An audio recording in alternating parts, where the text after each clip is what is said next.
Hello there, I'm Dr Phil.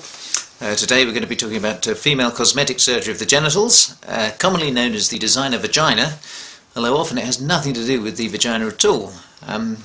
Usually, or the commonest operation, is the vulva that is operated on. The vulva is the outside part of your genitals. It comprises two sets of fleshy lips, the labia majora, the lips on the outside, the labia minora, the lips on the inside, and of course the clitoris and the clitoral hood up there at the top. And probably because of internet porn and easy access to images of women who have no pubic hair, they've had it all shaved off, and often they've had their vulvas trimmed to make them look younger. All women feel that they should look like this, that everyone should have the same vulva, which is absolute nonsense.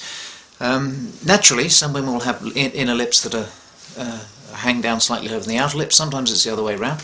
Men don't give a fig what your vulva looks like. A lot of men don't spend much time down that way, and when they do, they're too busy trying to find the clitoris to worry what your lips look like.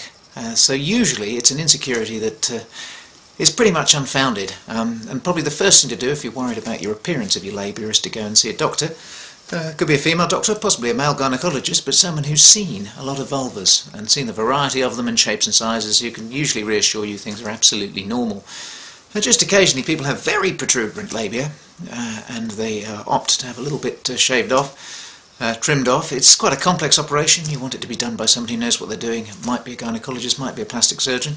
The website to look at is probably the British Association of Aesthetic Plastic Surgeons, which gives a good description of the operations and shows you registered specialists who do a lot of them, or you might wish to go and see your GP, who might know a local gynecologist who would do it for you. Unlikely that you'd be able to get it on the NHS, as it's a purely cosmetic procedure, and as I say, may well not be needed anyway.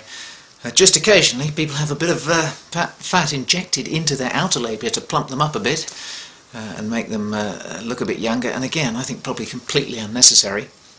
The other reasonably common cosmetic procedure is the vaginoplasty, where sutures are put in to actually tighten the vagina, often after childbirth, when women feel that things may be a bit looser than they were, or they may worry that their partner can't feel as much as they used to be able to, reduced sexual sensation and satisfaction. Again, this is often a complete myth. Often both of you could be completely satisfied, and it's a communication problem. You need to talk about it first.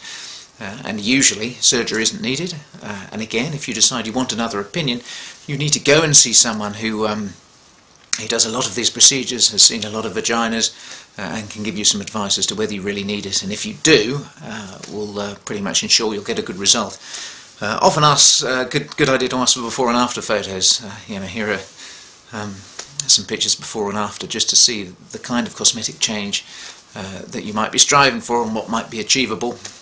The other operation, which I'm really not so sure about, is they take a little bit of the clitoral hood away, a hoodectomy.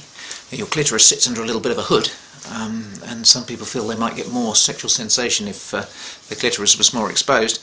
That could actually make things more uncomfortable if you're wearing tight pants and things, and there's not a huge amount of evidence that it improves your sexual satisfaction, so that's probably one that I would avoid.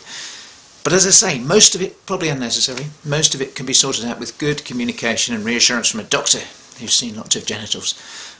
But if you do decide you want to consider having a procedure, it's really important that you go and see someone who does lots of them and does them well. And the British Association of Aesthetic Plastic Surgeons website, BAAPS, is a good place to start. This website has more information, and if you want to know anything about me, drphilhammond.com would be the website. Thank you.